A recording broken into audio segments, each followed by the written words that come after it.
Bom, já estamos agora, né, entrando no programa de gravação. Queridos, então os temas já foram os temas tratados a semana passada, nessa prévia que fizemos aqui antes da gravação, deu para nós lembrarmos, né, que a salvação é unicamente pela graça do Senhor Jesus, mas Deus ele vai avaliar o caráter de todos aqueles que são chamados para a salvação. Todos. Os que estão vivos, os que já morreram, já passam pelo julgamento. E lembrando que quando falamos de juízo de Deus, não é para condenação. O julgamento de Deus é para isso, para ver quem é que vai ser herdeiro, quem se está colocando numa situação, numa posição de idoneidade, de pessoas responsáveis, de maduras, para pertencer ao reino dele. Né? E nós vimos também na lição anterior que é Cristo quem vai exercer esse julgamento, todos vão ser julgados, e que cabe à igreja, ao povo de Deus na terra, propagar esta mensagem também, né? Que é a mensagem da volta do Senhor Jesus, mas isso envolve um julgamento, uma avaliação de conduta. Tá bem? Pois bem, hoje, de acordo com a palavra de Deus, é um tema que já foi analisado também, acredito que sim, né? Que os que morreram em Cristo, esses são analisados primeiro. Que o juízo começa pelo caso dos mortos. Eu lembro de ter mostrado aqui Apocalipse 11, versículo 18, né? E 1 Pedro 4, 17 e 18, no último tema. Né? Eu espero também que até agora o Vinícius, viu, Wellington, ele consiga colocar esses vídeos anteriores lá no canal, no Gotas do Amor de Deus, para que aqueles que não puderem participar aqui ao vivo, né, nossa live, eles possam recorrer aos vídeos gravados. Nós temos algumas lições, né, que ainda não foram colocadas lá. Né? Mas, então, hoje, analisando aqui as 3 fases do juízo. O juízo de Deus é composto por 3 fases. Nós já estudamos aqui, nós entramos na semana passada, estamos dando continuidade hoje, na fase chamada juízo investigativo, ou juízo pré-advento, o julgamento que Jesus realiza antes da volta dele. Então, quando ele vier, ele não vem para separar na hora o que vai pertencer ao reino e o que vai ficar para trás. O caso de cada um vai estar decidido lá. Tá? E nós analisamos também algumas partes também das escrituras, né? Que esse juízo ele é feito com base em registros. Nós temos o anjo que nos acompanha e esse anjo também anota tudo. É um juízo do qual nós não comparecemos a ele de forma presencial. O nome é avaliado nos céus, mas nossos anjos estão presentes nessa sessão de avaliação chamada juízo de Deus. Pois bem, agora o tema de hoje é a classificação das pessoas para este juízo. Nós entendemos que toda a humanidade, independente do número de religiões, de crenças que existem, todas estão classificadas somente em 2 grupos. Ou nós pertencemos ao grupo dos réus, olha, isso é sério, né? Réus, ou ao grupo dos herdeiros. Réus, a definição jurídica para réu é aquele, né, contra quem se instaurou uma ação civil ou uma ação penal, quer dizer, aquele que tem uma culpa no cartório, né? Réu é isso, quem tem culpa. E o herdeiro, né, é um pouco diferente. Então, a definição de réu, de acordo com a Bíblia, nós encontramos no Evangelho de Marcos, né? Marcos, o capítulo 3, o versículo 29, né? E para aqueles que vão participar da gravação, esse estudo já iniciou com uma oração, tá? A oração foi realizada um pouquinho antes da gravação. Tivemos momentos antes aqui, já oramos, e Deus já está abençoando este encontro, vai estar abrindo nossas mentes, nossos corações, para que o tema fique bem esclarecido, tá? Um segundinho, por favor.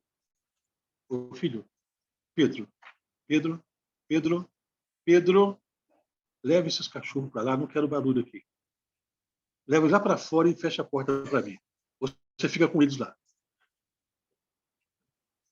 É o netinho aqui, tem que controlar porque é muito arteiro. Né? Pois bem, no Evangelho de Marcos, convido você a abrir em Marcos 3, o versículo 29, 3 e 29 do Evangelho de Marcos, nós descobrimos aqui é quando é que uma pessoa se encontra numa situação de réu diante de Deus. Tá? Marcos, capítulo 3, versículo 29. Se você estiver com a sua Bíblia aí, tá? Você pode acompanhar. Tá? 3 e 29. A Bíblia diz: mas aquele que blasfemar contra o Espírito Santo não tem perdão para sempre, visto que é réu de pecado eterno. Réu de pecado eterno, não tem perdão, tá? Réu de pecado eterno. Bom, quando é que uma pessoa se encontra na condição de réu diante de Deus? Quando ela blasfema contra o Espírito Santo, tá? Agora, o que é blasfemar contra o Espírito Santo? Talvez você já tenha se perguntado, né? Mas existe um pecado contra o Espírito Santo, contra o qual não há perdão? Será que eu já cometi esse pecado? Tem pessoas preocupadas com isso, não é? Porque a pessoa está se colocando numa situação condenatória. É definida como um réu, alguém que tem culpa diante de Deus. E esta culpa diz que aquele que peca contra o Espírito Santo. Para entendermos a respeito disso, nós temos que entender um pouquinho do trabalho do Espírito Santo. Conhecer sobre a pessoa do Espírito Santo, isso já foi tratado aqui na segunda lição, a biografia do Espírito Santo.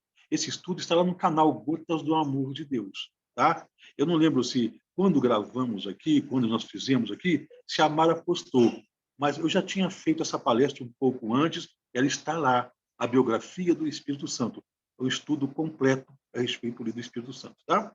Então, o Espírito Santo é Deus. Agora, eu não posso pecar contra ele, ou blasfemar contra ele, que eu me coloco numa situação de réu. Então, quando o meu nome passar em análise, em juízo, eu estou desclassificado para o reino de Deus. Agora, o que é pecar contra o Espírito Santo? No Evangelho de João, no capítulo 14, verso 26, João 14 e 26, quero que você acompanhe comigo aí, por favor, 14 e 26, diz o seguinte: mas o Consolador, o Paráclis, não é? O termo aqui é Paráclis, Consolador, aquele que anda ao lado, aquele que está ao teu lado, ao meu lado, mas o Consolador, o Paráclitos, a quem o Pai enviará em meu nome, esse vos ensinará todas as coisas e vos fará lembrar de tudo o que eu vos tenho dito. Qual a missão primordial do Espírito Santo? É o ensino. É nos conscientizar de coisas que nós desconhecemos, né? E mostrar para nós nossa real situação. Então, ele anda ao nosso lado, ele nos ensina todas as coisas. Esse é o trabalho principal do Espírito Santo. Em João 16, aí uma página para frente da sua Bíblia, capítulo 16 de João, o verso 13, Jesus disse o seguinte: quando vier, porém, o Espírito da verdade, ele vos guiará a toda a verdade, porque não falará por si mesmo, mas dirá tudo o que tiver ouvido e vos anunciará as coisas que hão de vir. Então, o Espírito Santo ensina todas as coisas, ele guia a toda a verdade, e além de revelar o futuro para a gente. Ele é o Paráclitos, é o que está ao seu e ao meu lado. Então, o que é o pecado contra o Espírito Santo? O pecado contra o Espírito Santo está relacionado à guia, às instruções do Espírito Santo. O pecado contra o Espírito Santo é a rejeição do plano da salvação que o Espírito Santo passa para nós através das Escrituras, através de mensagens ouvidas, de pregadores, pastores. Ele vem nos mostrar qual é a nossa real condição de pecadores, de miseráveis, e que nós necessitamos da guia dele, do apoio dele, da assistência dele, da direção dele para sermos salvos. Se nós dispensamos isto, dizemos para Deus: olha, Senhor, tudo é muito bom, o seu plano é magnífico, mas tem uma coisa: os ensinos do Espírito Santo interferem em minhas escolhas. Eu quero que seja do meu jeito. Olha, Deus, vou fazer parte do que o Senhor ensina, e parte da minha maneira, tá bom? Isso é chamado de blasfêmia. Então, não é pecado contra o Espírito Santo que não tem perdão. É blasfêmia contra o Espírito Santo. Blasfemar é se fazer Deus. Blasfemar é ocupar uma posição como se a pessoa fosse absoluta. Olha, Deus, eu sei os caminhos. Eu sei os passos que eu devo dar. Eu sei a maneira certa de chegar lá no céu. Essa foi a postura de Caim. Não aceitou as diretrizes de Deus e fez um culto, uma adoração, teve um estilo de vida que ele achava que era dele mesmo e achava que devia ser do jeito dele. Tá? Então, o pecado com o Espírito Santo é rejeitar a orientação do Espírito Santo, é assumir o controle da própria vida como se a pessoa fosse o Deus da sua própria vida. Tá? Esse é o pecado. Então, quando a pessoa ela vive desta forma, cheio, presunçosa, cheio de autossuficiência, tá? Pensando que são os deuses das próprias vidas, é que ela está pecando contra o Espírito Santo e se colocando automaticamente na história de réus, certo? Então, no grupo de sal, no grupo da a humanidade que vai estar restando todos da Terra, não é? E de todos os tempos, mortos e já morreram, os que estiverem vivos, todos são classificados, né, dessas duas maneiras. Uns são réus, é quem dispensa ou quem dispensou a orientação do Espírito Santo. Tá? Ao lermos em Romanos 2, de 5 a 8, nós temos mais clareza aqui sobre a condição de réu. Romanos 2, de 5 a 8. Se alguém quiser ler, tá bom? É bom que participe, tá certo? 2, de 5 a 8. Lemos o seguinte: mas segundo a tua dureza a tua dureza e coração impenitente. Pessoas duras de coração e pessoas que não são capazes de baixar o topete. Pessoas orgulhosas, arrogantes, soberbas, que não sabem pedir desculpa nem perdão pelo próximo, e quando vão diante de Deus, procuram justificativa pelos erros que fez. Nunca admitem plenamente que erraram, que estão em pecados. São pessoas duras de coração e coração impenitente. O que essa pessoa, com esse procedimento, está acumulando para ela? O texto fala: acumulas contra ti mesmo ira para o dia da ira e da revelação do quê? Alguém está com a Bíblia? Revelação do justo juízo de Deus. Aqui está uma descrição claríssima de pessoas que estão numa condição de réus, duras de coração, que não perdoa, justifica os seus erros, sente os seus próprios deuses, dispensa a orientação do Espírito Santo, o orgulho, a arrogância ocupa o lugar da humildade, não é? Então, pessoas assim estão numa condição de réus, né? E diz a palavra de Deus que nesse juízo, o versículo 6 aí Romanos 2, o verso 6, fala assim, que retribuirá a cada um segundo o seu procedimento. A vida eterna, aos que, perseverando em fazer o bem, procuram glória, honra e perfeição, incorruptibilidade, mas ira e indignação aos facciosos, àqueles que se dividem, que não se harmonizam, né? Aos facciosos, que desobedecem à verdade. Então, quem são os réus? Desobedientes à verdade, né? E obedecem à injustiça. Então, aqui nós vimos uma classificação, uma definição bíblica para quem está numa condição de réus. Tá? Então, réus, nós entendemos, são pessoas teimosas, duras de coração, egoístas, pessoas murmuradoras, questionadoras, nada humildes, cheias de presunção. Tá? E se a pessoa tem esse comportamento diante de Deus, se a voz do Espírito Santo, que vem para abalar as nossas estruturas erradas, humanas, e a pessoa tem uma resistência, ele não quer que o Espírito Santo age, então ele está se colocando numa condição de... Olha, quando lemos isto, é bom nós fazermos uma reflexão de como nós temos sido. Não é? Será que em algum momento eu tenho permitido que o orgulho, a arrogância, a autossuficiência assumam o controle da minha vida? Não há neutralidade. Ou eu estou no quadro de herdeiros, ou estou nessa classificação de ser um réu. Será que eu não estou me permitindo que o diabo me leve para o lado errado? Para o lado de ser um réu? Nós temos que fazer esta análise, né? E a condição da raça humana, de acordo com Lucas 19, versículo 10, Evangelho de Lucas, capítulo 19, versículo 10, aqui nós vemos a condição da raça humana. Diz que, porque o Filho do Homem, ou seja, Jesus, né, veio buscar e salvar quem? Quem é que Jesus veio salvar? Vocês encontraram nas suas Bíblias? Buscar e salvar o perdido.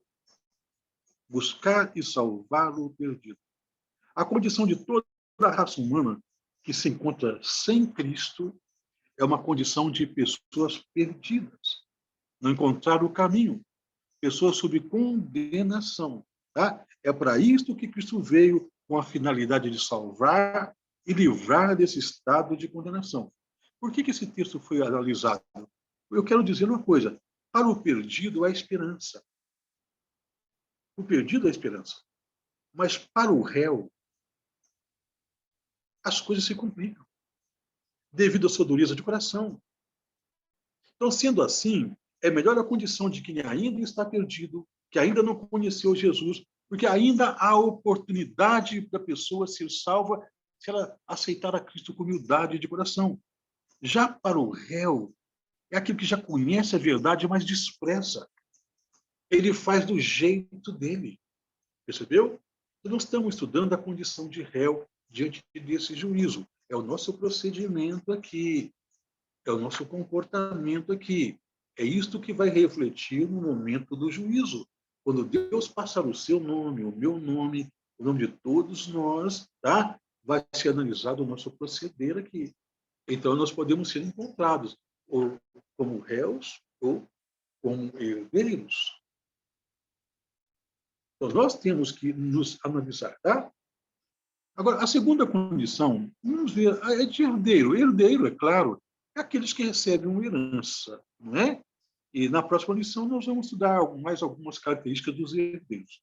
Mas a palavra de Deus diz que nesse juízo, ele acontece ali uma obra de investigação, tá?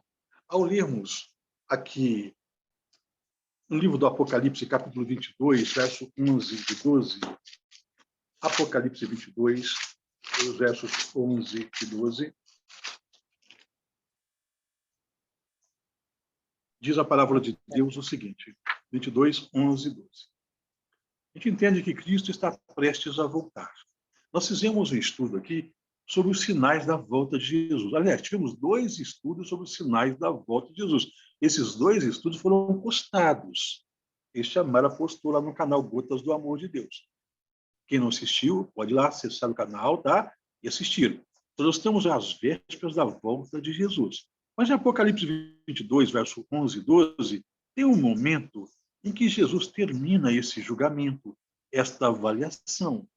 É o momento dele vir agora para a terra buscar aqueles que já foram escolhidos, ou seja, foram aprovados no julgamento. Então, 22, 11 e 12 diz, continue o injusto fazendo injustiça. Continue o imundo ainda sendo imundo.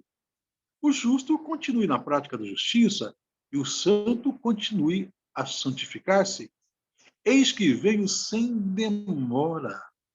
E comigo está o galardão, ou a recompensa, que tenho para retribuir a cada um segundo as suas obras. Vai ter um momento que isso fala assim, bom, quem teve a oportunidade de fazer o que é certo, então continue fazendo o que é certo. Quem não quis fazer o que é certo, acabou, pode continuar fazendo o que está errado. Encerrou a avaliação, encerrou o juízo. Né? É porque em Apocalipse 16, verso 17, tem um momento em que Deus fala assim, está feito, terminei o juízo, 16 e 17. Né?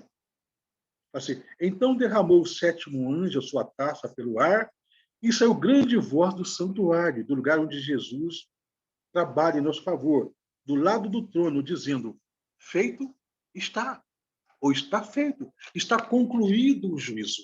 Então, nós estamos vivendo aqui sobre um tempo de graça, um tempo de misericórdia, em que as pessoas que conhecem a Jesus, conhecem o Evangelho, estão recebendo o Evangelho.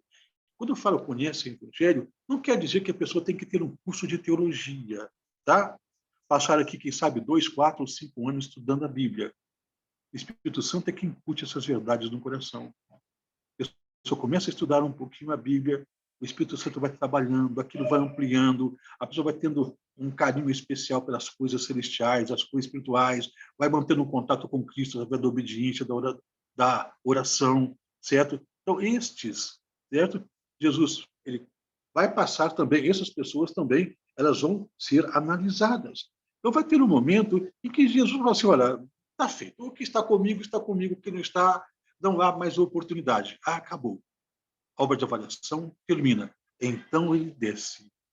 Deus desce para buscar os seus filhos. Tá? Ele desce. Então, existe esta obra, que nós chamamos de uma obra de investigação. Por que investigação? Quando lemos o Apocalipse 20, né, foi tratado também na semana passada, 20, diz que esse juízo é realizado com base em registros que se encontram nos céus. Lembra que eu citei que todos nós temos um anjo, né? Então, o capítulo 20, verso 12, diz, vi também os mortos, os grandes e os pequenos, postos em pé diante do trono. Então se abriram livros, vários livros nos céus. Na lição que se segue, vamos tratar desses livros, tá bom? Ainda outro livro, o livro da vida. Esse livro da vida foi aberto e os mortos foram julgados segundo as suas obras, conforme o que se havia escrito nos livros, registros de tudo nos livros dos céus. Nos céus tem arquivos de memórias nos céus.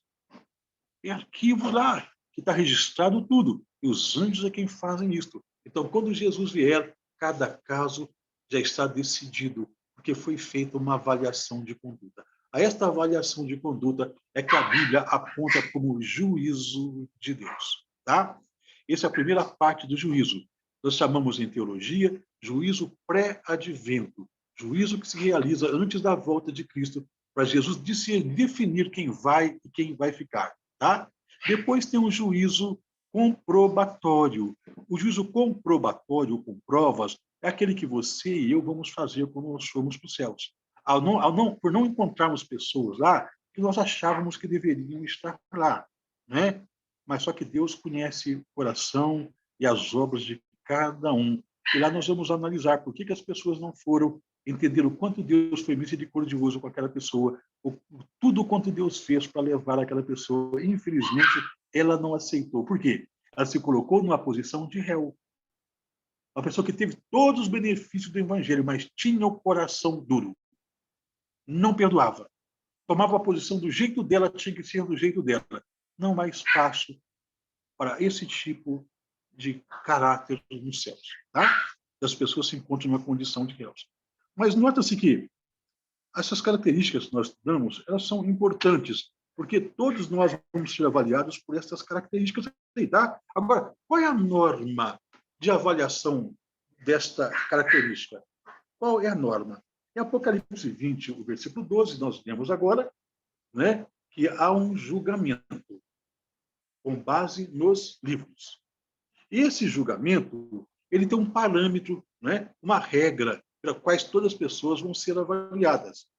No livro de Tiago, Tiago capítulo 2, verso 12 e 13, Tiago no finalzinho do Novo Testamento, depois do livro de Hebreus, tá? Tiago 2, os versos 12 e 13, tá? Olha o que nós encontramos aqui. Qual seria o parâmetro ou aferidor moral de nossa conduta, de nossa história, para ver se deixamos um registro de aptidão, um registro de idoneidade, para nós herdarmos os bens eternos, né? É porque tem registro nos céus. Mas qual é o padrão que vai medir isso? Então, aqui em Tiago, capítulo 2, os versos 10, os versos 11 e 12, olha o que nós lemos.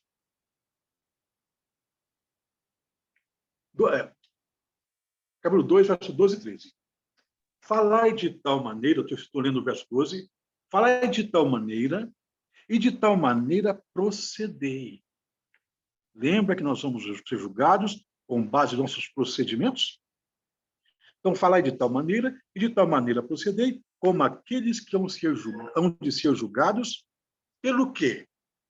O que está na sua Bíblia? Alguém quer ler? Posso ler, Olímpio? Por favor, por favor. Tiago 2, 12. 11 e 12. É Isso, 11 12 e 12. Capítulo 2, verso 12 e 13. 12 e 13. Ah, tá. O 12. Falai de tal maneira e de tal maneira procedei como aqueles que hão de ser julgados pela lei da liberdade. Porque o juízo é sem misericórdia, para com aquele que não usou de misericórdia. A misericórdia trunfa sobre o juízo. Isto, existe uma lei de Deus, na lei, é chamada lei da liberdade, e o nosso julgamento, a avaliação de nossa conduta, da história que nós estamos escrevendo aqui, de nosso comportamento, tá? Tudo está escrito lá. Esta avaliação é com base em uma lei, é chamada lei da liberdade. Todos vão ser julgados pela lei da liberdade, a lei a qual Deus não nos obriga a seguir. Deus não é um ditador, mas é uma lei que ela nos favorece se nós obedecermos, que ela nos liberta também, né, dos ataques do diabo, ela é um muro de proteção em nossas vidas, mas ela servirá de parâmetro para analisar se eu estou pronto ou não para ser herdeiro, se eu estou na condição de réu ou não. É com esta lei, lei da liberdade, tá? E nós vamos conhecer nos estudos que se seguem mais a respeito desta lei, que nós vamos ter que prestar contas para Deus, né, de tudo que nós fizermos aqui. E o parâmetro de julgar é a lei de Deus. É por isso que quando nós lemos Apocalipse 3, o versículo 13, 3 e 3, 3 e 3 de Apocalipse, Deus está mandando aqui uma mensagem pessoal, uma mensagem para você, para mim, para cada um de nós. Tá? 3 e 3 de Apocalipse diz, lembra-te... Olha, nós temos um mandamento na Bíblia que começa com essas palavras, lembra-te. E nós vamos estudar também esse mandamento, que faz parte da lei da liberdade. Vamos ficar no verso 3. Lembra-te, pois, do que tens recebido e ouvido. Muitas pessoas recebem informações, estudos da Bíblia, elas ouvem, mas muitas vezes se esquecem, não aplicam a vida. Apenas ouve naquele momento, quem sabe, de um encontro como este, de um estudo, de um culto, a presença de um culto, numa reunião religiosa. Ela entra ali e ouve, sai, esquece. E a Bíblia diz, lembra-te, pois do que tens recebido e ouvido, guarda-o, aplica na vida. E arrepende-te, olha, mude o rumo da sua vida. Faça diferente. Lembra que eu citei uma outra vez que a palavra arrepender-se ou arrependimento na Bíblia, né? Quando está no Novo Testamento, ela vem de uma raiz grega, metanoia, metamente, né? Meta é o rumo, destino, noia, mente. Né? Então, nota-se que a pessoa deve mudar a sua meta através de pensar de maneira diferente. Então, esta é a palavra arrependimento na Bíblia. Quando você vê assim, arrependei-vos, Deus diz assim, mude a sua maneira de pensar e faça diferente. Esse é o sentido, tá bom? Mude a maneira de pensar. Veja com outros olhos agora. Não siga a forma que você seguia. Veja sua nova luz e pratique isso agora. Faça diferente. Isso é arrependimento. Então, a Bíblia fala, lembra do que você tem ouvido, né? Lembra daquilo que tem passado para você, que tem recebido, Faça diferente, arrepende-te, mude. Porquanto, se não vigiares, se não estiver atento, não estiver observando essas coisas, virei como ladrão. Ninguém sabe a hora que o ladrão vem. Se não se prevenia, se armava e não deixava. Tá? Mas aqui não está falando da volta de Cristo, não. Esse texto está dizendo de algo pessoal. Olha, lembra-te, pois, do que tens recebido e ouvido, guarda-o e arrepende-te, porquanto, se não vigiares, virei como ladrão, e não conhecerás de modo algum em que hora virei contra ti. Olha, aqui está falando do juízo de Deus. Uma das grandes evidências que é o juízo de Deus é quando você lê o versículo 5. O vencedor será assim vestido de vestiduras brancas e de modo nenhum apagarei o seu nome do quê? Do livro da vida. Então está dizendo do juízo, onde livros são analisados, e Deus está falando para nós agora, olha, você está recebendo uma mensagem de salvação. E está entrando no ouvido e saindo no outro, como é que é? Está começando a aplicar isso em sua vida? Está aprendendo a perdoar? Está aprendendo a ser mais tolerante? Né? Está deixando a autossuficiência de lado, sendo mais humilde? É o que Deus está querendo de nós. Que vai ter um momento que o nosso nome vai passar. Por enquanto está passando o nome de quem morreu. O juízo começa pelos mortos. Mas vai ter um momento em que o nome dos vivos, o seu e o meu nome, vai passar. Existem situações que o nome de muitos vivos já estão passando. E nós vamos ver isso nas lições que seguem. Mas vai ter uma ocasião em que o nome de todos os vivos vai passar. Também vamos aprender nessas lições, tá?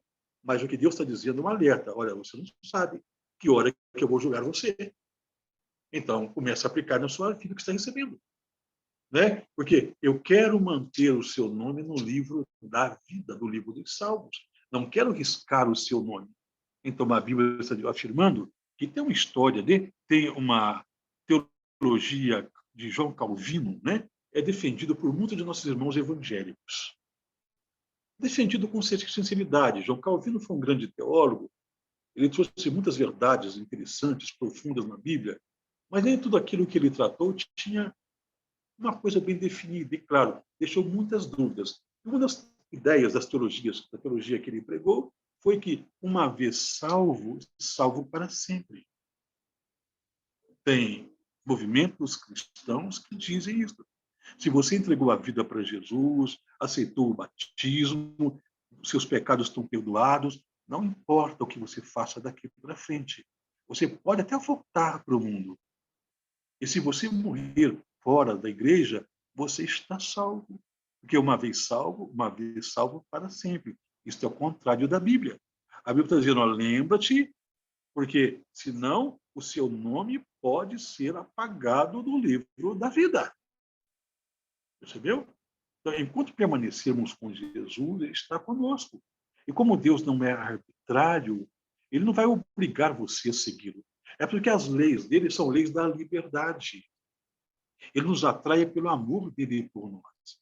Então, nós sentimos necessidade de obediência, porque aquele que é salvo não pode ter mais prazer nas coisas erradas. Ele vai fazer o certo porque é o certo a fazer. Não para conquistar algo de Deus, é porque ele foi salvo. Então, os salvos em Cristo precisam permanecer salvos.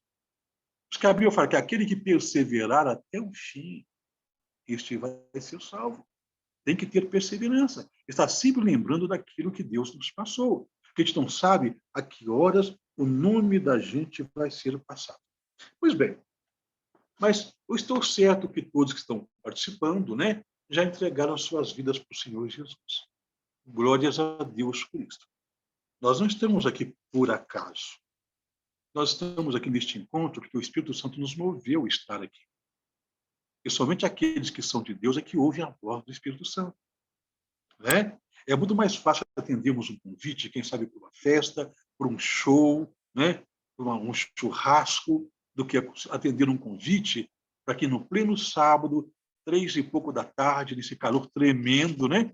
A gente possa estar aqui participando do estudo da Bíblia. Isso aqui é uma obra do Espírito Santo. Nós entregamos a vida ao Senhor Jesus. Agora, Deus quer nos manter salvos. Ele quer que a gente faça uma avaliação contínua em nossa vida e que tenhamos esse crescimento espiritual a cada dia. Permanecer salvos, permanecer na lista dos herdeiros. É isso que Deus quer fazer com a gente. Tá bom? Agora, existe o risco de nós cairmos? Claro que existe.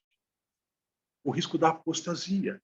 Né? Ao lermos Jeremias 48, versículo 10, Jeremias 48, verso 10,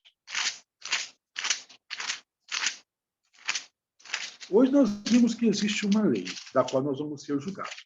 Agora, nos próximos estudos, nós vamos já começar, vamos identificar esta lei pela qual nós vamos ser julgados, tá bem? Só que eu posso afirmar com antecedência, não é lei de igrejas, não. Tá? Não é normas de igrejas, não. É uma lei que se encontra dentro da palavra de Deus, nas escrituras sagradas. É a lei que será o parâmetro para nosso juízo, tá bom? Mas o que Deus quer agora, que você e eu entregamos a vida, nossa vida nas mãos dele, permanecemos nesta comunhão. Que a gente não rompa com ele de maneira nenhuma, que a gente não deixe a fé. Então, em Jeremias 48, versículo 10, nós lemos o seguinte: maldito aquele que fizer a obra do Senhor, de que maneira? Relaxadamente. Maldito aquele que retém a sua espada do sangue. Olha, existe uma maldição para quem não se envolve totalmente com essa proposta de salvação. Esse envolver totalmente, fazer as coisas de qualquer maneira, né? Seguir a Deus com um pé com ele e outro pé fora, isso se chama apostasia, afastamento. Afastamento. Então, sobre essas pessoas, recai uma maldição. A gente entende que maldição não é coisa boa. É o contrário de bênção. E a bênção que Deus quer dar a todos nós, não somente aqui de cuidados, de assistência, de conforto, é a bênção de viver com Ele eternamente. Né? E se nós vivemos aqui de uma forma irregular no aspecto de comunhão com Deus, nós não estamos dignos desta bênção. Isso classifica-se como apostasia. Então, todos os que viverem ou deixarem aqui na Terra um registro de cristianismo relaxado, tá? Correm o risco de ser pegos de surpresa no momento da avaliação. Como está a minha vida com Deus? Como está a minha comunhão com Deus? É uma entrega total, absoluta ou com reservas? Senhor, é muito bom o seu plano, mas interfere na minha vida. Deixa eu fazer um pouquinho do meu jeito. Esse meu jeito me coloca na classificação de réus. Isto é perigoso. Isto chama, quando a pessoa chega a esse ponto, ela deixou a fé genuína, embora ela ainda pense que está na fé. Embora ainda pense que está bem com Deus. Aí é que mora o perigo, tá? Existe um risco da apostasia. Aí em 1 Coríntios 10, versículo 12, 1 Coríntios 10, verso 12,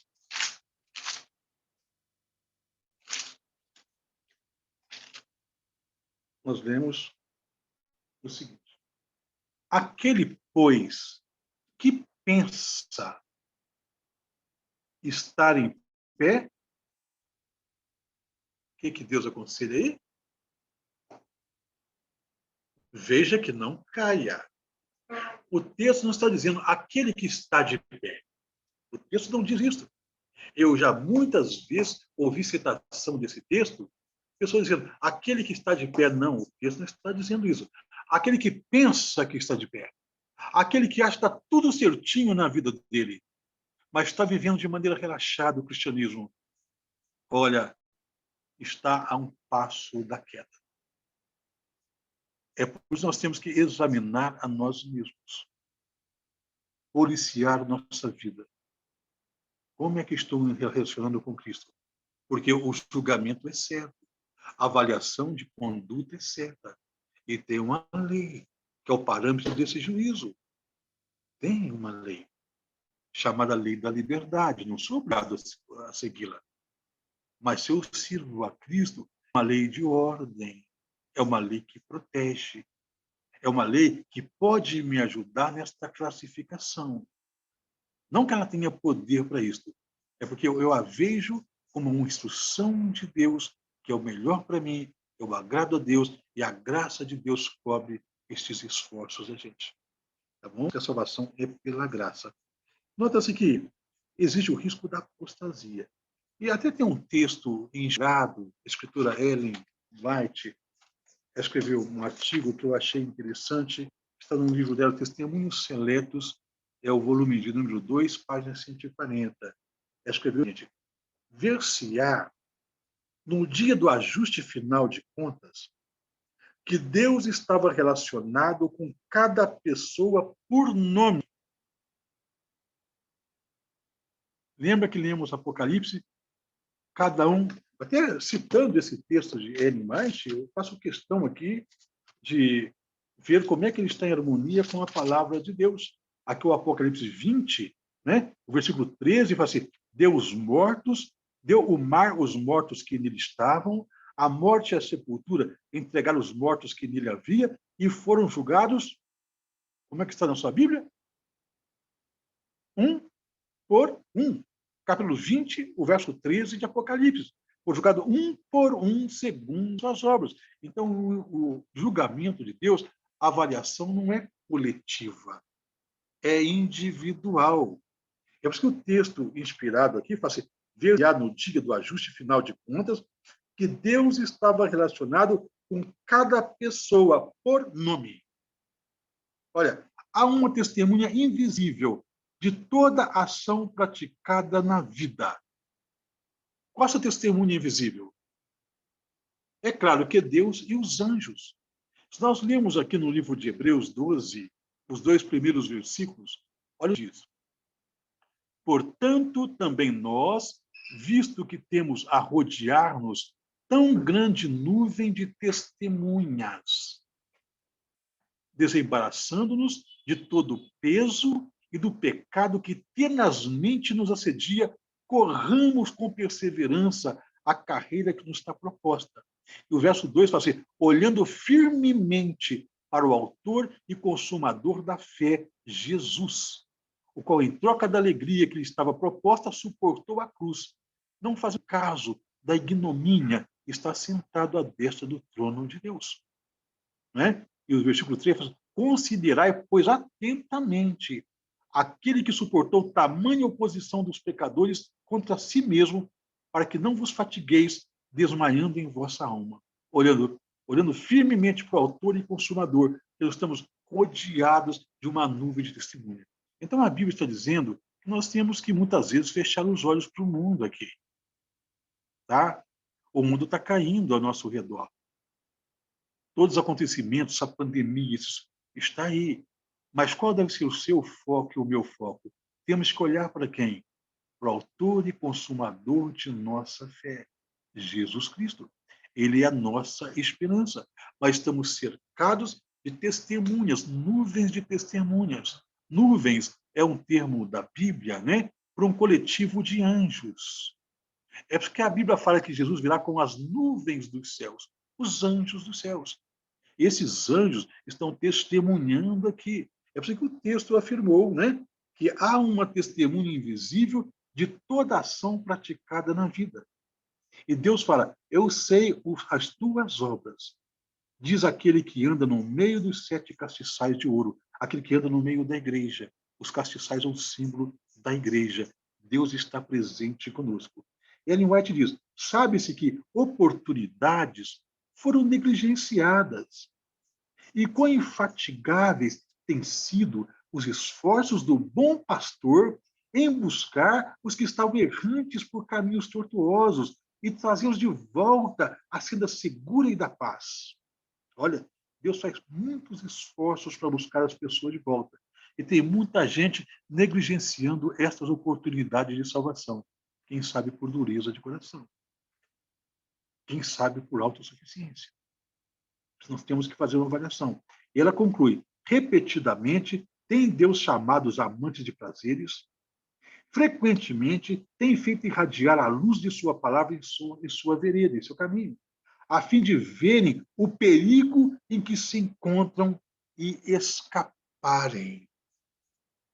Então, continuamente, Deus está usando pessoas, não sei, quem sabe através desta live, quem sabe através dos textos que eu estou lendo aqui, Deus está tocando o seu coração aí.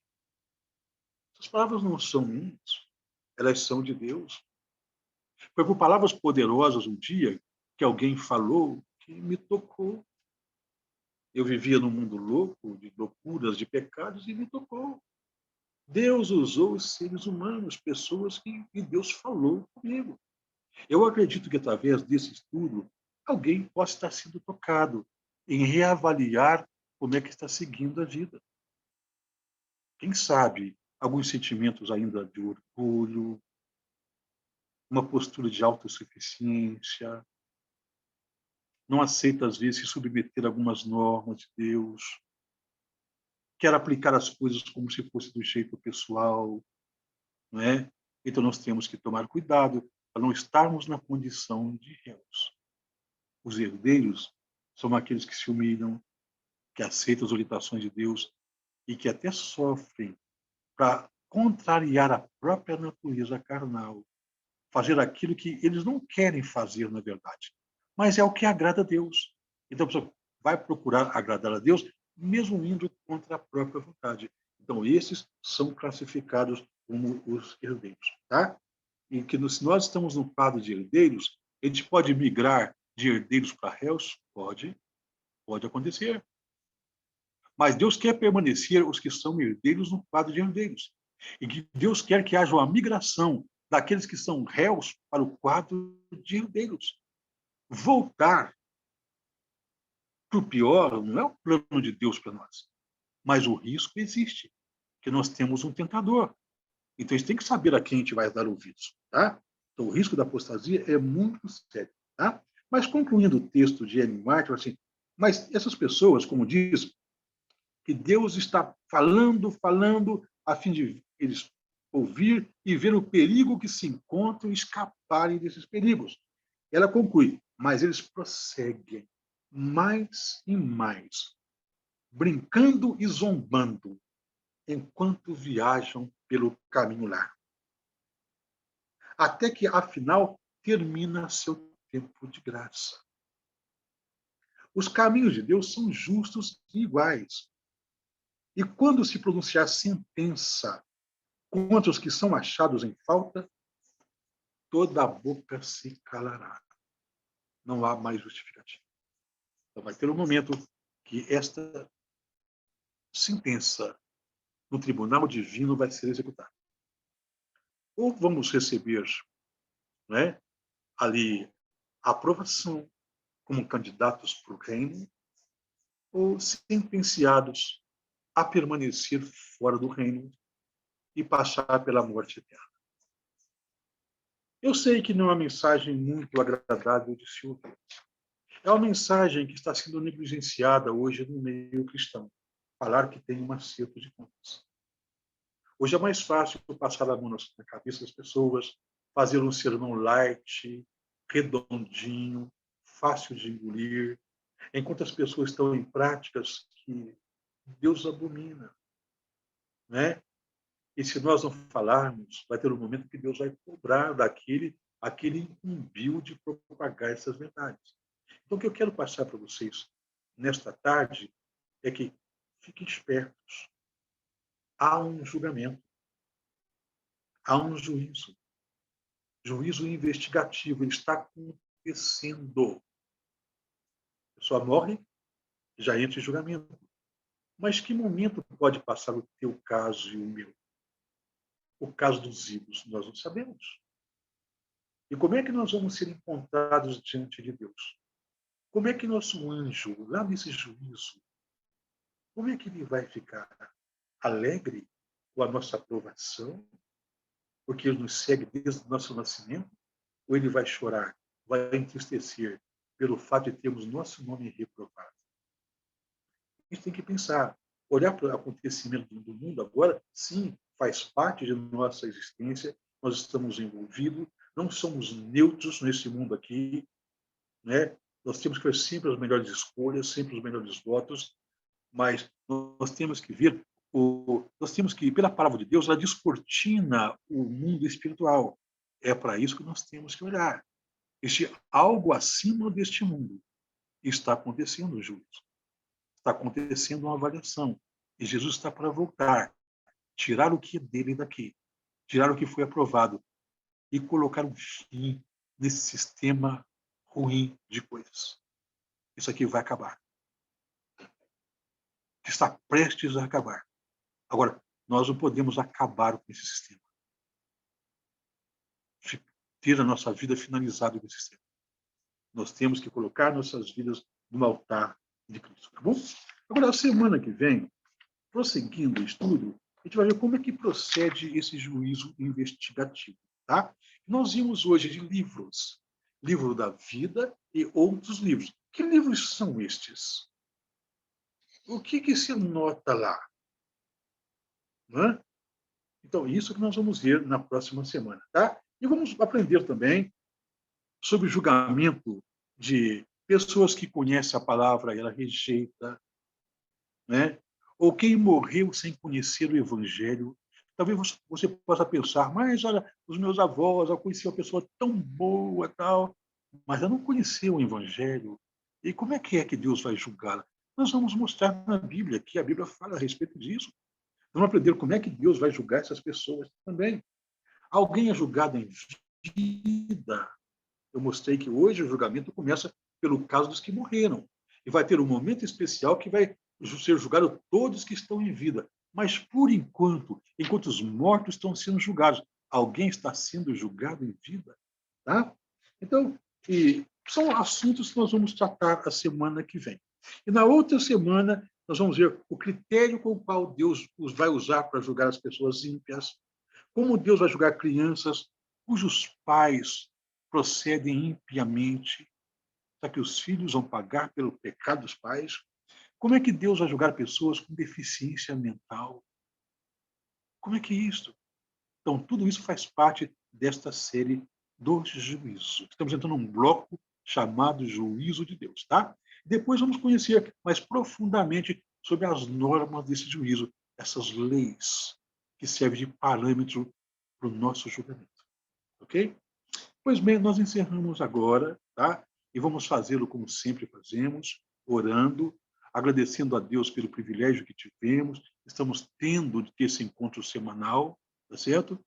E orar para que Deus abençoe esse final de tarde nosso, a semana que logo vai entrar, né? E para que a semana que vem possa ter esse encontro novamente, se Ele permitir. O Wellington está aí na âncora. Sim. Wellington, como eu não vejo, não sei quem é que está conosco aqui, eu estendo a você aí para solicitar alguém que termine o estudo para nós com uma oração. Elvira.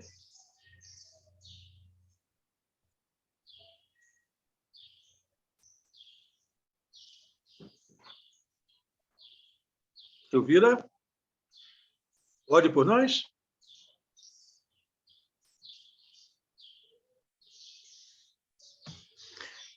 Leito para fazer a oração.